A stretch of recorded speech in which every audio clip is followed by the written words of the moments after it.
चीन और अमेरिका के बीच में ताइवान को लेकर जंग जैसे हालात हैं। एक ताजा अनुमान में कहा गया है कि दोनों ही देशों के बीच बहुत भीषण जंग हो सकती है। इसमें लाशों का ढेर लग सकता है।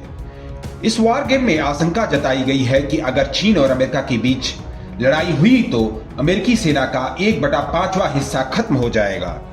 यही नहीं, इस जंग में चीन और अमेरिकी सैन्य ताकत के प्रतीक कहे जाने वाले 2 एयरक्राफ्ट कैरियर को डुबो देगा।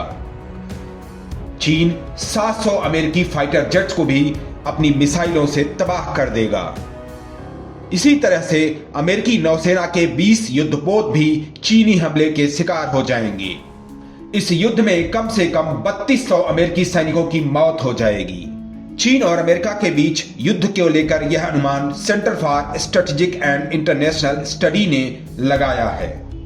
इस वार गेम में 21 दिन युद्ध चलने का अनुमान लगाया गया है।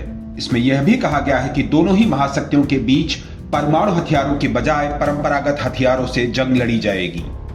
चीन का मानना है कि ताइवान उसका हिस्सा है और उसने प्रण किया है कि अगर जरूरी हुआ तो वह ताकत के बल पर ताइवान पर कब्जा करेगा। चीन के राष्ट्रपति शी जिनपिंग ने तीसरी बार देश की कमान संभाली है और इस आशंका को खारिज नहीं किया है कि वह ताकत का इस्तेमाल नहीं करेंगे।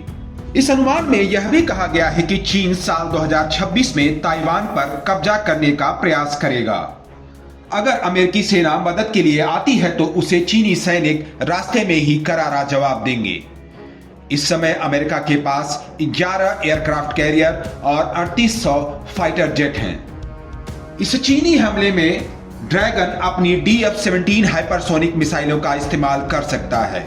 इस मिसाइल को ब्रह्मास्त्र कहा जाता है, जिसे किसी भी एयर डिफेंस सिस्टम से नष्ट नहीं किया जा सकता। इसी वजह से चीन की DF-17 को एयरक्राफ्ट कैरियर मिसाइल कहा जाता है। चीन ने इसे अमेरिका को ही ध्यान में रखकर बनाया है। अनुमान लगाया गया है कि इस जंग में अमेरिका के 3200 सैनिक मारे जाएंगे। हर दिन 140 अमेरिकी सैनिकों की शहादत होगी। यह दूसरे विश्व युद्ध में हुए अमेरिकी नुकसान के काफी करीब होगा। यही नहीं, वियतनाम में जितने अमेरिकी सैनिक मारे गए थे उससे यह कहीं ज्यादा होगा।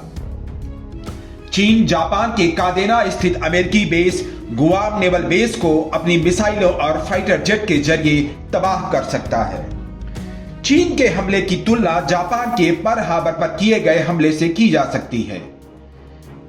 चीन के इन हमलों से लाशों का अंबार लग जाएगा। अस्पताल घायल अमेरिकी सैनिकों से भर जाएंगे। चीनी हमले से अमेरिकी बादशाहत को बहुत बड़ा झटका लगेगा, जिससे वह सालों तक उबर नहीं पाएगा। इस वार गेम में यह भी अनुमान लगाया गया है कि चीन तभी ताइवान पर कब्जा कर पाएगा जब अमेरिका उसकी मदद के लिए नहीं आता है। अमेरिका इस जंग में चीन को भारी नुकसान पहुंचा सकता है। इस जंग में अमेरिका जीत तो जाएगा, लेकिन उसे लंबे समय तक भारी कीमत चुकानी पड़ेगी। नवभारत टाइम्स ऑनलाइन के लिए शैलेश शुक्ला की रिपोर्ट।